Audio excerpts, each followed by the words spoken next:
Well, I did you all a favor, and I fought the rockets that came out when spotted by a camera, but I kept the items there so you could see me pick them up. Thrilling, I know, but yeah, there were a few more of these statues, and quite frankly, I don't think any of you would have liked to see me fight those two rockets over and over and over and over again. You've already seen them twice in the last video, so I just spared you the futility of seeing them 3 or 4 more times. But now this guy is new though, so you're gonna see it in its entirety. And yeah, the computer behind him is what stops the rockets from coming when you go in front of a camera. So yeah, it's not gonna do anything because I beat them all. So yeah, I'm just doing this for form, you know. And you remember what I was saying before the release of Heart Gold and Soul Silver about that rumor about Mewtwo, Latias, and Latios being in the game because those were the only legendaries that remained unaccounted for between Heart Gold, Soul Silver, Diamond, Pearl, and Platinum. Well, what we knew of Heart Gold and Soul Silver at the time anyway. Well, it turned out to be true. Mewtwo is at the end of Cerulean Cave. Latias and Latios are each in their own version, and they're... Hey, I didn't want to do Fire Blast, I wanted to do Fire Punch! Oh well, I was mashing the button, so I guess that's what happens. But anyway, as for Latias and Latios, they're runners in Kanto, and the opposite, well, you know, for example, I don't know in which version Latias is a runner, but in that same version, Latios would be an event Pokemon that's, well, there's this event item that turns into a Soul Dew, and I'm thinking this is an event item because Soul Dews are supposed to be really hard to come by, unless, of course, you have a Battle Revolution.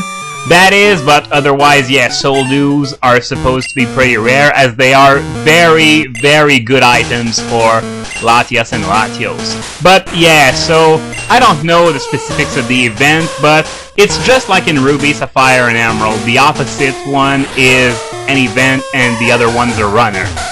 And yes, and they added on top of that the starters for the 1st and 3rd generations. So now everything's accessible between Diamond, Pearl, Platinum, Heart Gold, and Soul Silver. The last loopholes have been closed, so now there's no need at all for the Game Boy Advance games if you want to catch them all. This is all done, of course, to help promote the DSi, which lacks Game Boy Advance compatibility.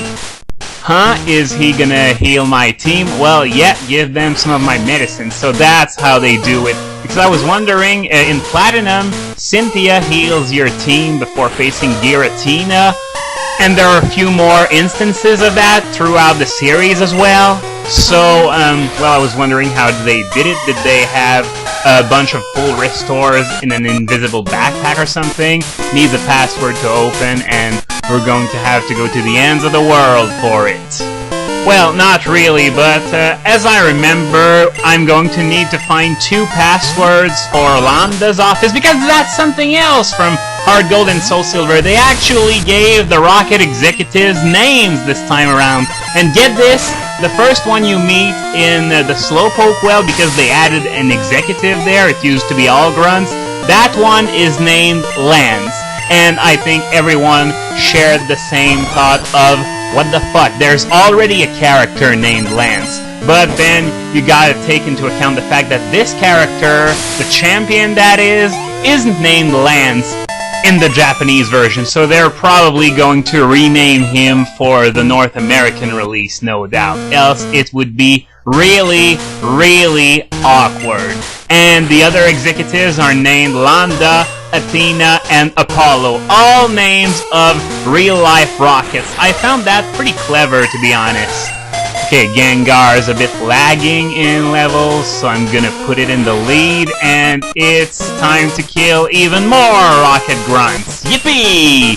So, yeah, there's one thing I promised I'd talk about eventually, and that is the Safari Zone. Serebii's still finding new things about it, because one thing about that Safari Zone is that, well, you start with 6 areas, but you can eventually get 6 more after showing the Warden Geodude. And the Warden here is named Baoba, which is a really weird name.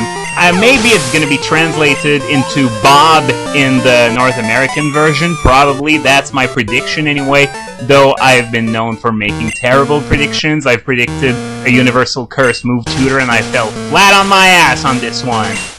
But yeah, as has been said before release, you can move each area of the Safari Zone around, and I really don't know how it works. Do a bunch of Machamp carry those plates or something? Or, well, I haven't heard anything about how it actually works, but I'm just going to chalk it down to one thing.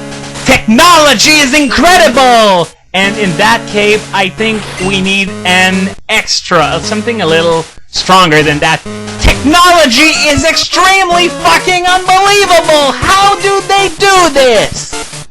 And yeah, there are desert areas, lake areas, forest areas, the like, and you can even add items to your liking in the Safari Zone, so you can increase the encounter rate for a certain Pokemon in a certain area. And as for the Pokemon that are found in the Safari Zone, the Bulbapedia has some info on that, and well, it's already been said that Larvitar was available, but all of the other Pokemon that are available only extremely late in the game, like in Kanto or Mount Silver. A lot of people were complaining in, oh yeah, Dream Eater, score! It's definitely going to be better than Confuse Ray for one, and yeah, now my Gengar has pretty much the same moveset as in Red, except now Thunderbolt's been replaced by Thunder and Psychic by Ice Punch. So why am I saying it has the same moveset already? It's just 2 moves. Well, 2 moves and a half maybe, but whatever. So yeah, you remember back in Gold, Silver, Crystal, people hated. I have had a lot of people complain about how long it took to find wild Houndours. Well, they are in the Safari Zone. Same for Murkrow, Misdreavus, Sneasel, all those Pokemon that are available obscenely late, you can find them in the Safari Zone now. So that is a lot earlier, and you gain access to the Safari Zone after either healing the Ampharos in the Lighthouse or beating Jasmine right after it. So, but as we saw, both happen in a 5-minute time span, so it doesn't really matter.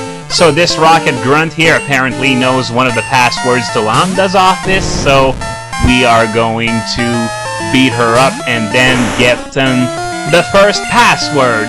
And you know, in the last part, I talked about the soundtrack a bit, and I apologize, it's really rude of me. I wanted to include a link to the soundtrack, but I completely forgot, so I'm going to make up for it.